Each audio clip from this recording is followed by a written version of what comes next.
From the Ticats Audio Network, this is Ticats Today with Brayden Neville. On today's episode, we hear from new Ticats special teams coordinator Paul Boudreau as he discusses making his way to the Hammer. And I also speak with new Ticats defensive line coach Glen Young about his new role with the Cats. It's Wednesday, February 7th, 2024, and you're listening to Ticats Today. A couple new faces on today's episode, coaches Paul Boudreau and Glen Young. Before we get to that, we're going to get to some re-signing news for the Ticats, and the team announced they've re-signed Hamilton's very own Tyler Ternowski and another Canadian D lineman, Mason Bennett. Obviously, a couple fan favorites. Everyone loves Mason Bennett and Tyler Ternowski. They do a lot in the community, and they do a lot for this football team. So great to see those two back and re-signed, and they will be on tomorrow's episode. So make sure to tune into that to hear from Tyler Ternowski and Mason Bennett. For today's episode, I'm going to throw to my first guest, and that's new special teams coordinator Paul Boudreau. My first guest is newly announced Ticats special teams coordinator Paul Boudreau. Paul, thanks for joining me on today's show, and welcome to the Hammer. Yeah, I appreciate you having me. Looking forward to new adventure. How did the conversation start for you to come aboard here with the Ticats and join Scott Milanovich and his crew?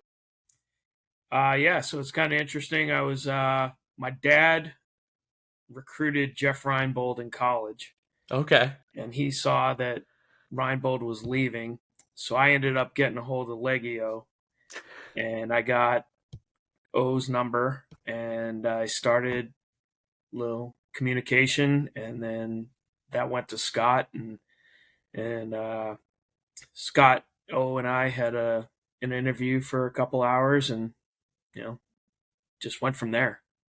Why did you feel as though Hamilton would be a good fit for you and for yourself and a place that you can see yourself for several years? Yeah, so I was in Winnipeg for 8 years. I'm not somebody that's trying to jump all over the place. And so we would drive back. My family's in Boston and my wife's family's in Boston. So we would drive from Winnipeg, where I'm at now, back to Boston. That was a 3-day, 2,000-mile drive. Yeah, that's a trip. And so after I got hired, we were in Boston and we drove up to Hamilton. It's a 7-hour drive. So it's a nice little easy trip for the family to come up and visit us. And it's close to home. And they're only 2 years removed from two Grey Cups, right? Mm-hmm. So it's a successful franchise. I think what Scott and O are doing and what O has built throughout the years, I think it's it's going to be a great place. I'm really looking forward to the new move. And you go from one Grey Cup winning head coach now to working with Scott Milanovich, another guy who's won a Grey Cup as a head coach. How important is it to have a guy alongside of you like that, and especially a guy with the experience in the CFL that Scott has? Yeah, it's funny. Scott and I really didn't know each other until the Zoom meeting. So it'll be fun to meet new people, right? The only place I've known really was Winnipeg. Mm-hmm. And I didn't know anybody in Winnipeg when I got there. When I was at the Rams, I interviewed at Winnipeg and got the job. So it's it's a fun thing to be able to meet new people and share ideas and hopefully grow for years to come. You were a part of some pretty successful groups in Winnipeg. It's been one of the most dominant franchises in the CFL for years. Why do you think you were able to have success with your group over that long span of time you spent in Winnipeg? I think we built a good culture, all right? And I think the players were willing to listen. Watching the Hamilton film and playing against them, those guys seem to believe in special teams. I think that's important. So it's nice to go someplace where special teams is really 1/3 of the game, right? So I'm looking forward to the opportunity. I've just chatted with a couple guys here and there so far.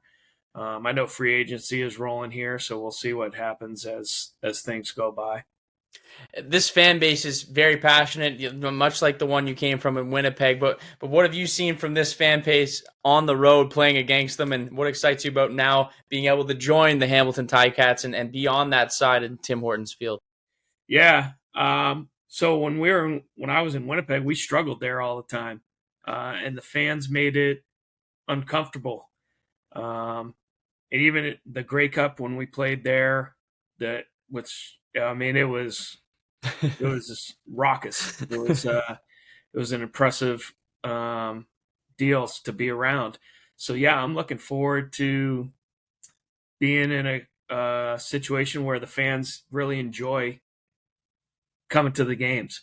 You can't say that about all the places in the CFL. So I'm really looking forward to being in front of those fans and hopefully doing some really good things in the East.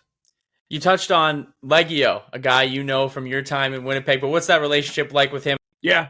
I mean, I talked to Legs after I got hired, and we just touched base, and it was hard for him in Winnipeg. The plan was Medlock, who was in Hamilton.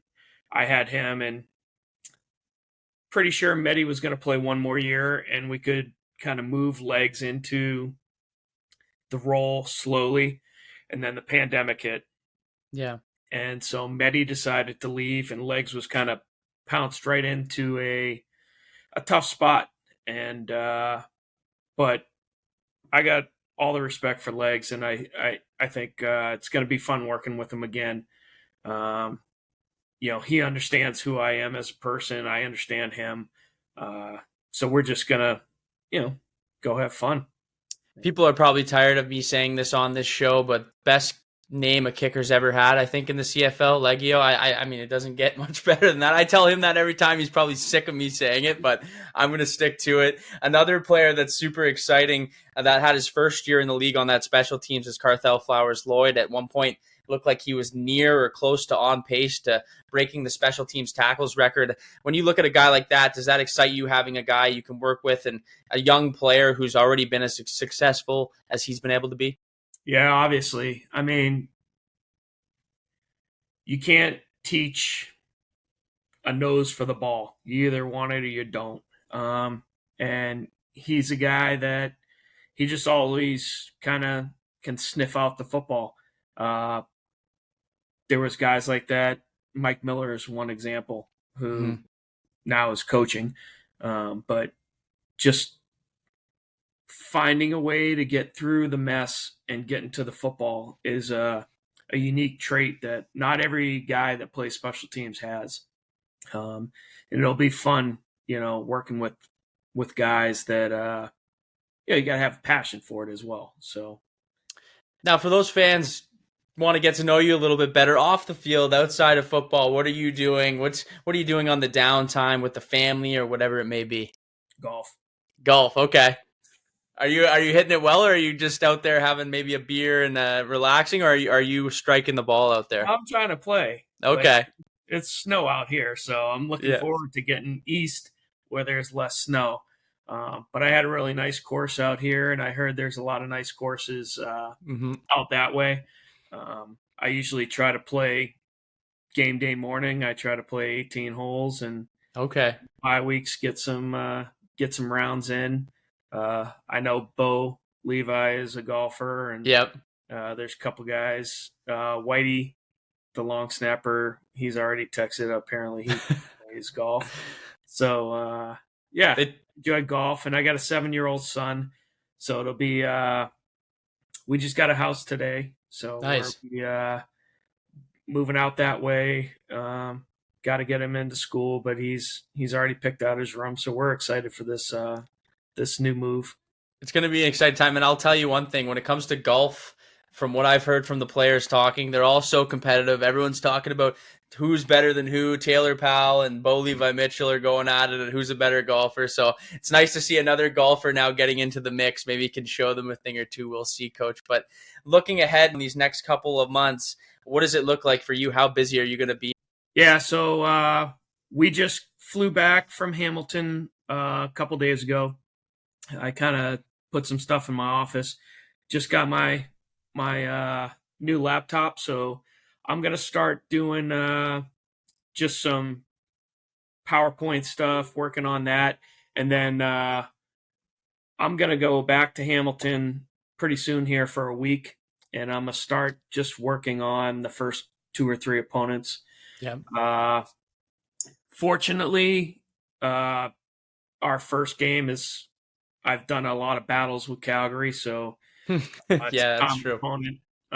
So kind of have an idea there. I can't remember who our second team is right now off the top of my head, but yeah, I'm just going to start building training camp, which will take quite a bit of time, and try to get that schedule set aside, and then I'm just going to start reaching out to, once free agency's over, maybe touching base with some players, just introducing myself, and just kind of go from there. Well, it's going to be a busy time for you, Coach. I appreciate you joining me on today's show, and we're looking forward to seeing you come training camp in May. So thanks again, Special Teams Coordinator Paul Boudreau. All right, thank you. That was Paul Boudreau. Great to get to chat with him a little bit for the first time. He can join that now heated debate over who's the best golfer for this Ticats team. It's time, though, I throw to my next guest, newly named defensive line coach for the Ticats, Glen Young. All right, my next guest is the defensive line coach for the Hamilton Tiger Cats, Glen Young. Coach, thanks for joining me on the show today, and congratulations on the new gig here in the Hammer. Yeah, no, I appreciate it. It's very exciting. The funny story of it all is it's kind of come full circle. I was drafted by them as a junior at Syracuse in the 3rd round. And when I came back, my mom and dad were in Toronto, so I got my rights traded. So the funny story is it's kind of full circle. I'm probably back where I probably should have began. You're finally getting your moment with the Ticats just a few years too late, I guess. Or actually not too late, but just in time. But Coach, how does it feel to be a member of this organization and to be working alongside a guy you know very well in Scott Milanovich? You know what? It's a classy organization. You know, a lot of people don't realize that it's first class all the way around, starting at the top. You know, Orlando and I go way back. Scott and I know each other well. You know, some of the players there that, I've coached against already. And, it's a sad thing to see they haven't won a cup in quite some time, right? It's kind of the same scenario when I was in Winnipeg. It's about 29 years since they won one. So Hamilton's due. I think it's the right place to be. It's the right organization to be with. The people that are running things, highly intelligent people, understand the game, all have the same goal, so it's going to be very impactful to be in an environment like that. How did conversations kind of come about for you to jump on ship here? How did that all start? Just a couple simple conversations with Mark Washington, and then it kind of worked from there, and things were moving in a good direction, and I liked what I heard. Talked to Scott, talked to Mark, a lot of great things. Ironically, I was a linebacker my whole life. I've coached linebackers predominantly in the beginning of my coaching career, but then I've evolved into a D-line coach, which the irony is almost funny to me. It's just I see things from the front back, because of being a defensive coordinator. So I really enjoy starting things off there, getting things kind of established right from the beginning so that, when the game begins, people know they're going to be in for a dogfight. We're going to have a dogfight up front, and we're going to come out victorious predominantly most of the time. I'm going to predict it because I'm telling you, I'm going to get after those guys, get them better, and make sure that they understand the game the way they need to. How does it feel from being an Argo for a long time, a coach for the Argos, to now being a member of the Black and Gold? I kind of asked Coach Milanovich this the same, and he laughed a little bit. But how does it feel to be joining the rival down the QEW? You know what? It's home now, so I don't look at it as being a rivalry. That's just where home is going to be. My family's excited. I think it's going to be a good perspective from that point of view. And, it's really hard to see them as rivals when you talk to Ed Hervey, you talk to O, you talk to Scott, you talk to Mark. It's really one of the better families I've been associated with in the coaching world. They're all good men, good family guys. It's important to everybody to have family around. And, that's how you can grow a really good environment with the players as well. And this is a city that prides itself on how good its defense is. Does that excite you to be playing in front of a fan base that prides themselves on their defense? 100%. That's a place I want to be because I believe defenses win games. I believe Yeah. defenses win championships. I believe defenses set tones. We can get off the ball fast in the beginning and knock an offense, off their game initially. We're going to give our offense chances to score, and then they can do what they do, and we'll just keep shutting the team down we're playing.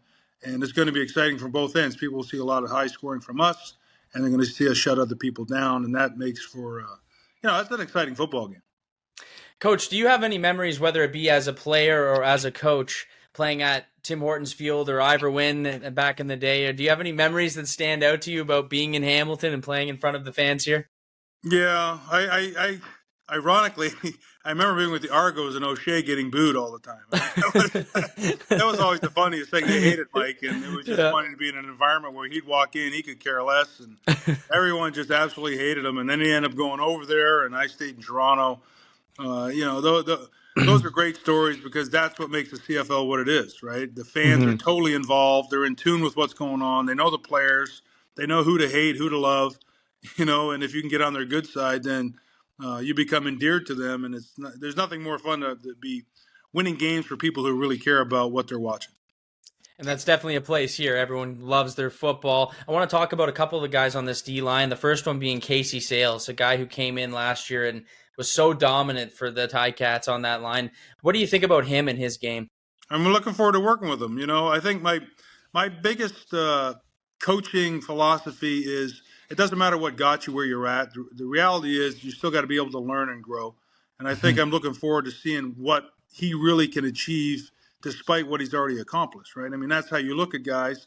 You got to look at situations where, yeah, they're good players, great players, they're dominant players, but they can actually be better than what they are. I mean, that's just been proven year in, year out. Even in Winnipeg, when I got Willie from Saskatchewan, Willie had a lot of room to grow, and you can kind of see what he's evolved into. I know Casey came out of that program just after I left, and I'm really looking forward to seeing what we can do with that Clay because he has a lot of potential, a huge upside. He's already starting to figure out who he is as a player in the CFL, and then just some fine-tuning, tweaking, understanding things maybe a little bit more in depth, and even some technical things that I can teach him that maybe put some one step closer to making even better plays. Yeah, and that would be a scary sight to see him even better. Another guy who just re-signed today, Canadian Mason Bennett. What do you see from him, and is it nice to see him now re-signed here with the Cats for next season? Yeah, a lot of tools. There's going to be a lot of fun up front, I believe. We were looking at him when I was in Winnipeg, obviously when he was coming out of North Dakota. So he's a kid that I know is starting to kind of keep his feelers going in a direction as learning about the CFL because it's a different game. It doesn't matter coming from the college ranks. It doesn't matter playing in the NFL if it's a couple seasons. It's a different animal. You have to adjust. You have to understand how to get off the ball. You have to understand how to attack the offense and protections because, college players don't really get a lot of teaching on protections. There's limited, practices, limited meetings. They have classes. You get to the pro level, now you're going to learn some in-depth analysis of protections and run game and how to fit, technical stuff that you probably weren't taught because of the limited time you've had in college. So I just look at him as a kid that is so much upside that I'm looking forward to seeing what we can truly get out of him as an athlete, right? Because everyone's a great athlete. Your athletic ability got you in the league ultimately, but how long can you sustain your career? It's going to come down to your technique. It's going to come down to understanding the game of football, how to attack things, how to beat a block when you see it in front of your face. Even if we call some kind of a pressure and then you get a different kind of blocking scheme we anticipate, there's still a way to beat that protection in your position to be able to be effective. So that's kind of the nuances of being a professional athlete. It's going deeper into understanding that you're not just an athlete. You're basically a guy that is going to kind of coordinate your brain with your body. And once you do that, you can really be one of those intimidating factors we need up front because that's what we need. 4 guys that are very intimidating. You're going to be afraid to play us. We're going to move around. We're going to get after you. We're going to get off the ball. We're going to do some things that are going to keep offensive linemen on their heels, really, because if we can get them on their heels, they're going to be in trouble. They won't be able to pass things off. They're going to get bowled over. So it's going to be a lot of fun. I'm looking forward to getting to these guys and really starting to mold them into something that they can really be proud of. Getting me excited just talking about it here, Coach. Off the field, for the fans, what do you like to do outside of the game of football for fans trying to get to know you? What's the hobbies for you, Coach? Oh gosh, I got a few. I'm a big movie buff. My wife and Okay. we like to go to the movies. They haven't come out with like really good movies lately. Like Lord of the Rings is like a huge movie for me. It's a classic. I'm into the Chosen right now. We're in season 4. They just came out with the first 3 episodes. My wife and I actually just saw it on our anniversary on Monday, and she didn't know, so I kind of surprised her with it, and she was thrilled when we did it, and it was really, really powerful. Yeah. I love aquariums and tropical fish. I'll probably have one in my office of some sort. I love golf. The game of golf is something that I passionately try to perfect. I mean, because I'm an OCD person. I love to like figure things out, and that's one of the things that's been an enigma for quite some time in my life. But I'm actually getting to where, I got game. So you got some game now, Coach? I got some game. You need to teach me some stuff because I've been trying for 15 years and I still don't have game. That's the beautiful thing about golf for me. The older I get, the more I realize my brain really, it's good at deciphering and figuring out. So I've worked with my daughter a little bit, helping her out. But I have figured out some things, and I love teaching what I know. So it's a really good combination. So anything you need to know, I'm available. Well, I might have to come to you for some golf tips, Coach. This next couple months are going to be busy, but what does it look like for you getting prepared for this season? Just getting up to speed on the playbook, making some adjustments, changes, understanding Mark and his thought processes and his thinking, and trying to mesh some ideas I have, and then trying to gel that with the players. Eventually, we'll get that all together, and that's what's going to be the most fun of it all, is really getting that paper live action out on the field and tweaking things and seeing what works, what doesn't work, what you want to throw out, that the experiment you worked on in the lab, and then you say, maybe it's not as good as we think, but maybe something happens. And a lot of things actually in practice happen accidentally that actually evolve into something that you run. A guy screws it up and you go, you know what, I actually like the way he screwed it up better than the way we drew it up. So those are the things that'll be going on. Just really getting to understand Mark's mindset, and him understanding me, where I'm coming from and what I've evolved and grown. And there's some innovative things that I've worked on, especially in Winnipeg when I was the front 7 guy. So I had to basically coach the D-line and linebackers at the same time, which is not the easiest thing to do. So there's some adaptations I had to do in my coaching, teaching. I had to be able to incorporate everybody in individual. It's still the same 15-minute period. I didn't get half an hour because I was coaching 2 positions. So sometimes the same 15 minutes that I had to figure out how to get everyone on the same page, doing the same things with the same understanding, same technical aspects of it from a 2-point, 3-point stance. So there's some nuances there, but it's going to be fun to work with the D-line. It still makes me laugh how I thoroughly enjoy the D-line. I really love working with those guys because they really are the guys that make the difference. If you can get those guys start to finish 60 full minutes of just getting after people, you really will see an exciting brand of football in the defense. Well, I'm sure Ticats fans are excited to see it. I know I'm excited to see it. So, Coach, I appreciate you joining me today. I'll probably be stopping by your office come summertime for a few tips on my swing because it looks awful every summer. But once again, Coach Glen Young, appreciate you joining me today, man. I appreciate it. It's wonderful. I look forward to seeing you more and more.